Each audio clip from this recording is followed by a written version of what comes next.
welcome to the Curious Minds podcast. Proudly supported by Accelerating Aotearoa. This is a podcast where we take a problem. In our case, it's the poo problem here in Otara. That's right, when it rains, it floods poo. So our team designed an AI-driven self-flying drone called the Flying Taniwha. To take photos of poop in the water when it rains. So we can own our data, to show our lawmakers, to lobby for change. We don't think it's good enough that our local waterways are becoming too polluted to swim in. So this podcast is about finding small solutions to big problems by having conversations with influential people.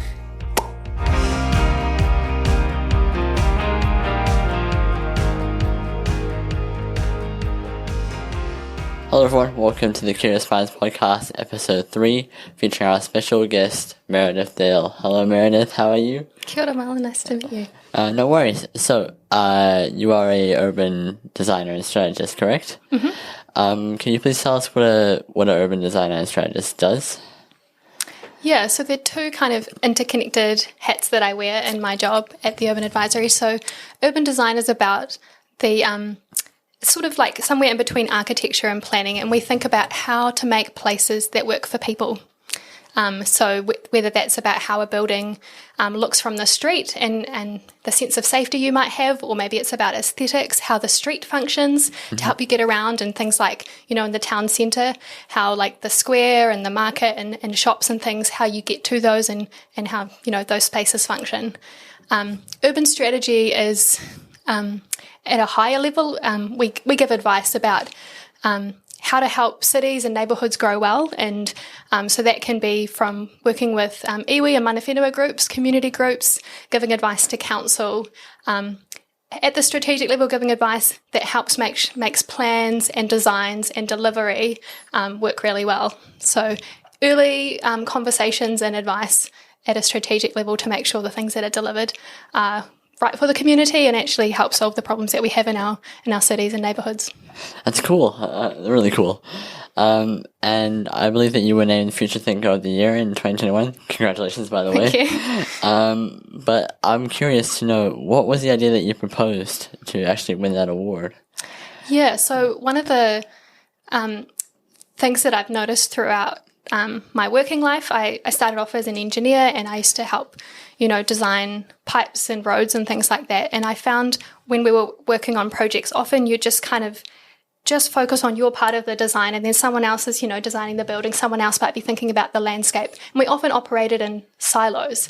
And so as I've developed and, you know, trained as an urban designer and worked in strategy, I still see those challenges in how we make decisions and do design in the built environment. So my big idea as Future Thinker was, you know, how do we bring people together around the table, have more integrated conversations about these major challenges we have in our communities, like, you know, housing crisis, climate change, things like that, health. And we all need to contribute together and not just stick in our silos.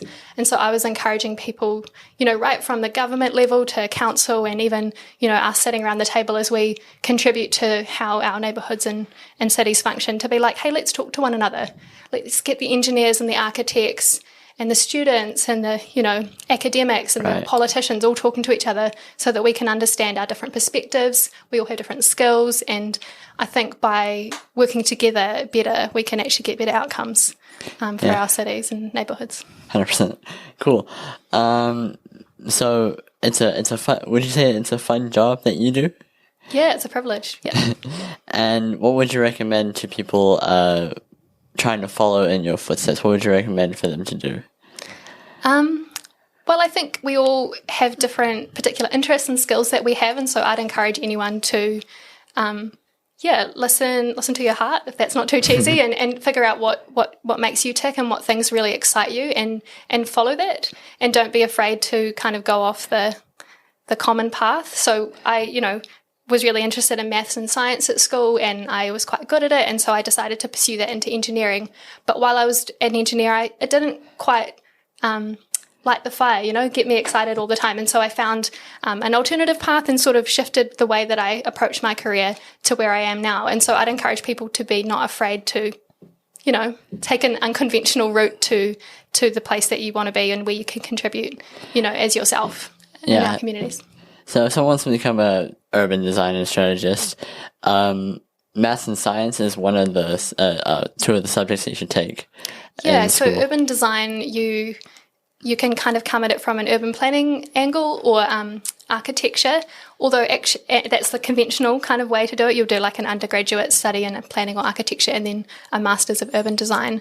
But actually in my class when I studied urban design, there were engineers like me, people who did law, geography, nursing, music. So you can actually at Auckland Uni do a master's in urban design with a range of backgrounds, but you do need to have an undergraduate degree.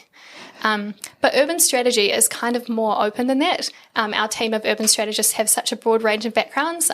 Some of us are lawyers, anthropologists, economists.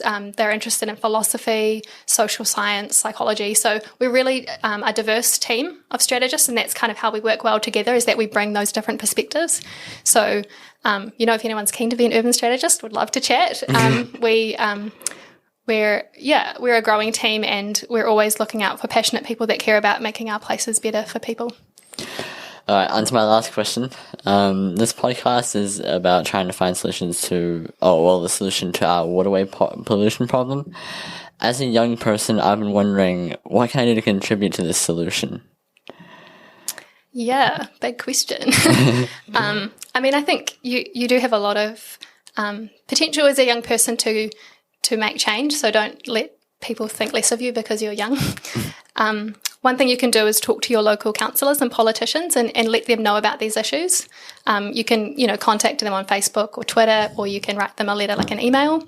And they're more accessible than you think, to let them know the issues that matter to you, and they can speak in the, table at council, around the boards, and they're making decisions about funding and priorities. And so if you let them know about some of these issues around, water pollution, and all your friends in, your community, collectively have a strong voice, you could impact change.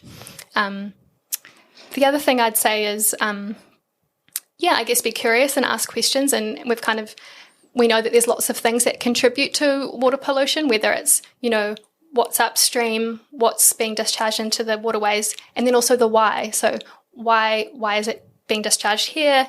How is the system designed? What is actually, going into it? And then the behaviour of people around those, whether it's, literally throwing rubbish into a stream or something that's a function of the, water and wastewater system. So, be curious, understand the system. And I think as an engineer, I learned so much more than I expected about, the things under the ground, the pipes and the things that they just work. You flush the toilet and suddenly the problem's gone, but actually there's this whole system that takes that waste, treats it and puts it back into the environment, and understanding that can help you see where the challenges and the problems might be. When what you're seeing in Otara around this pollution, there's probably a gap or a break in that system that you could maybe focus on.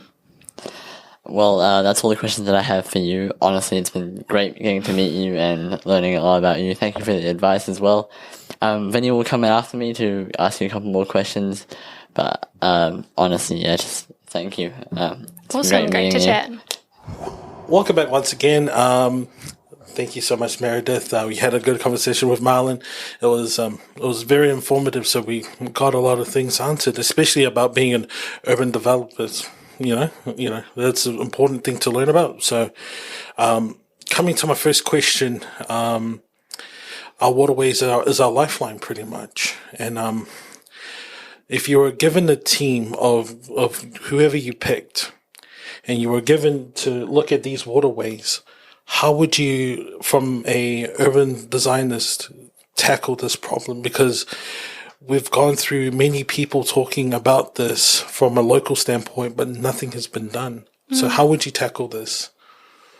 Yeah, not an easy question. Thank you. No, sorry about that. There's a couple of things. Like there's things, we talked about this with Marlon, there's kind of upstream things you can think about and downstream, whether that's literally or kind of conceptually. And like downstream, some of the things you can do to improve stream health, you could talk to an ecologist. And I know that you guys are doing heaps of planting around the streams, and that can make a huge difference to the quality of the water, providing shading and habitat for like little insects and things like that, and fish.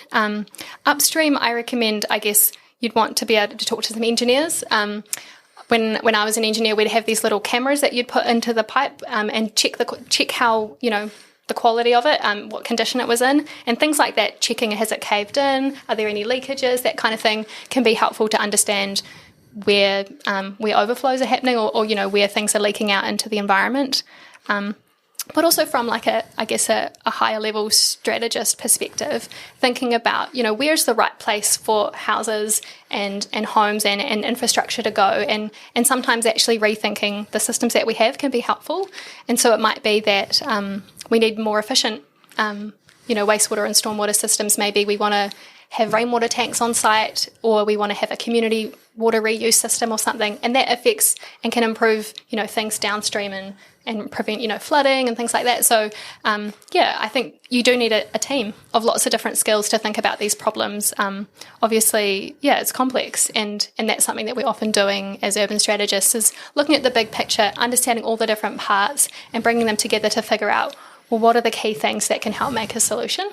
Yeah. And I know you've talked about, I understand that, there's some concern around more housing and more development in your neighbourhood. But one of the things that is a requirement when you do build new homes is actually to investigate all the infrastructure, make sure it's in the right condition, can manage, the increased demands on it with more people living there. And that can actually be a kind of a silver lining and a benefit, because a lot of our neighbourhoods in Auckland has really old infrastructure. Absolutely. And it's not working well, as you know. And so potentially intensification, new housing development can actually improve this problem, because all the developers or whoever's going to go and build new homes have to do that thinking beforehand and make sure that the infrastructure's up to scratch. And sometimes it's too expensive, and so they might not develop because, the cost of but putting in new pipes and things like that is too much. But I think over time, as we get that renewal of infrastructure, that's 70, 80 years old or whatever, we might see some improvements, as well as some of those downstream things like, ecological improvements in streams and waterways, daylighting streams, bringing them out from the pipes and enabling them to be their natural selves again. So, sorry, that was a really long response to your question. Perfect. But yeah. No, that was a perfect answer, and it explains a lot, because I as pretty much as a community person here in Otara doesn't understand the ins and outs. So it's lovely to get a very wide and open answer, because we don't normally get these answers from our local board members, because they normally dumb it down and don't really add in the details that we need to keep our waterways safe and clean. And coming into the next question, which is, is vital for not only those who are learning about how to maintain our waterways. We had a conversation with Bruce Kendall, who is a local member of the local boards out in Howick. He talked about the water sensors and how they monitor how the water is. We had a talk to Troy Brockbank, who is a civil engineer, and he was talking about his work out on the coast, monitoring those waters. Like I gave him the same question, is with technology always advancing, how would you utilize that technology to monitor our waters, and what would you suggest? Yeah, I mean, I would flip the question a little bit and be like, well, what is the technology in our homes that can change the way that we consume and discharge waste, so that what's happening in our waterways is different, and we actually have an understanding of how our behaviour impacts our environment. So whether that's, like smart meters on your home, or you have, water saving fixtures, taps and showers and things, and actually understanding like, if I have a 3-minute shower versus a 10-minute shower, how much water am I using, and how much water is going down to the stream, and watering my garden, things like that. I think there's lots of smart home technology that can help us to understand our personal and our whānau impact on what we're putting into the environment. Yeah, no, that's cool. I never thought of it that way. I always thought of like innovative ways like the water sensor and whatnot, but flipping the script is pretty cool, man. Yeah, because one of the challenges with when we look at the quality of the awa and the streams and stuff is actually it's a cumulative thing that you're seeing the impact of, right? We all are part of our environment, and all the things in our neighbourhood, the roads and the businesses and the schools and our homes, all of these activities and places, we all are contributing a little bit to that situation. And so understanding our, impact. And I guess maybe it's also encouraging local businesses to be like, hey, what's your consumption? What are you contributing? Are you polluting? Why did you put, this in the stream or whatever? And council, a lot of these businesses will have conditions on their activities that council set. And if they breach them, you can report it, or they can be fined and things like that. And even just, help us understanding those, different impacts that we have can be really, really helpful. Absolutely. Which is awesome how you answer that, because it comes towards my final question. And it's a big one, because I would like to know, as part of my community, how could I, as a community member, and as well as our local boards, because they also are trying to voice this out, and like Bruce Kendall, how do we go to a table and talk about this and action something that can be done for our waterways, for our community? How would we do that? Yeah. I guess often I think something that can be really helpful when you're talking to your elected members is to have something specific that you're thinking of and as like maybe a possible solution, or you've obviously identified the problem. So maybe the next step is to identify some possible solutions and table that with them and ask for funding to explore different things. So it might be around some of those downstream or upstream impacts. But it is challenging, and I guess having some advocates, people that can support you, and whether that's people in industry or community leaders who can stand up and be like, hey, our young people are saying that our water is polluted and this is a problem. We need to do something about it. Getting people around you to support the message that you're trying to send to your elected members can be helpful. Yeah. And maybe even the mayor as well, right? Yeah. I hope he's watching future it. Mayor. Hoping he or she is watching this, because this is pretty vital. Yeah. Again, thank you so much. Very humbling. Thank you so much. Kia ora. Thanks for having me. And then we'll go into our next set of questions. See you soon. Okay, well, we are back with Meredith. Meredith, how's this session going? Are you feeling comfortable, feeling safe? Yeah, having some great chats. You've said to us, big questions, boys.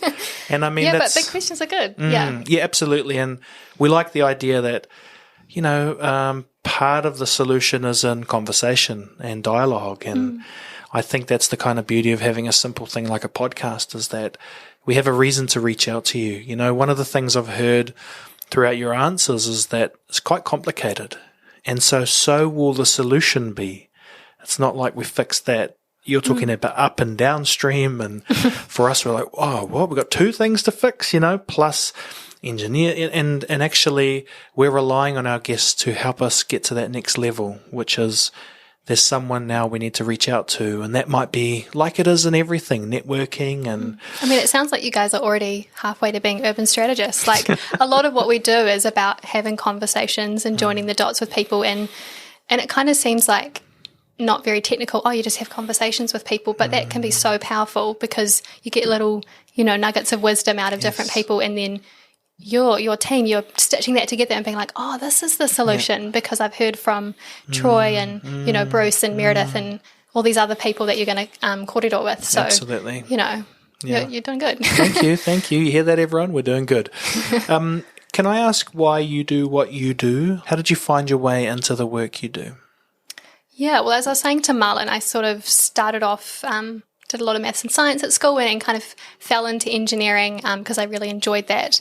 And I think as I was working for a few years, I started to identify and notice things that I thought were really interesting. And so I would have coffee with people or tap people on the shoulder, or even just people that I was working with on a project who might be like a landscape architect or a project manager, and just be like, oh, this looks interesting what you do. And I would have conversations with people and slowly get a sense of where I might go. And I've definitely had mentors and people that have been there for those kind of chats to help me make sense of where I might want to go. And I certainly didn't plan to be where I am now. It sort of happened kind of intentionally and organically at the same time, with me trying to pursue something that felt right for me. Yeah. Is it ever overwhelming? We're coming to you and highlighting pretty big problems that we're trying to seek better ways to articulate or clarify? When you look at inheriting old systems and trying to work with them, can it be frustrating? Is it overwhelming? Do you feel hopeful? Yeah, I mean, when I was future thinker, I'd said this a few times, like I'm an optimist, right? And so I really do try to see the good. And more often than not, in my role as an urban strategist, we're looking at complex, really challenging things. So that's kind of normal for us and our team, not for everyone, but we thrive on thinking about, wow, this is a challenging system, this is complex, and unpicking it and finding solutions. So yeah, that kind of excites me, and I find that interesting. And so, that's why I'm here doing it. And I think a lot of the challenges that we have in our communities and our cities and stuff are often those systemic things. And so understanding the system is such a helpful starting point to finding the right solution. Because it's easy to sort of look at, they talk about, an ambulance at the bottom of a cliff or something. But actually, if you step back and be like, oh, there's a cliff. Okay, where was the ambulance think it was going? And actually trying to understand the context and stuff, that's really valuable. So that's kind of what we try to do, and what the journey you guys are on as well. Awesome. So that's cool. Awesome. One of the questions I had is, we have a problem sometimes with trying to explain to others what we're trying to find, because it's a bit like a boogeyman in some ways. It's a lot of things. Would you say we're kind of correct with our hypothesis that the local waterways here in Otara are polluted, and I think that's established, but it's the why. Why is it? And we've asked people, and some people say it's because of the system's overloaded, and that's why when it rains it floods poop. And when we heard that, we're like, that's not okay. And what would you say to us? As we don't want to go out there saying that because it's such a challenging problem, we're trying to find ways of explaining it. Would you agree in general that we are actually conducting the right type of community investigation? I mean, it sounds like you've got a really good sense of the downstream system, what's happening. So you can see that, there's poo, or as you say, like effluent, in the stream, and you're noticing that when there's a storm, it's particularly bad, and there are, particularly in some areas, you might notice other kinds of pollution where larger items or things that are happening. I think what I challenge you is to think upstream and think about what are the things whether it's in the infrastructure network or in our behaviour or whatever. And that helps you identify where the best place to focus your energy is. Because it's not always like an easy connection between what you see downstream and what's happening upstream. And particularly, as I said to Vinny, we're all contributing to this, whether we intentionally do or not, like the shops where you buy the things you need, they're contributing to the wastewater and the stormwater and or the wastewater, I guess, and, any new development and things. So, look upstream. And so upstream, sorry upstream, for all the... upstream. Not necessarily literally up the stream, but the things like that the are... cause and effect exactly. type thing. Yeah. And I think in this case, there's multiple causes. Yeah. Right? So it's kind of nice when there's just one thing, right? Yeah, you're like, oh, cool, right. we just turn off the tap and it's fixed. Great, solved, let's go home.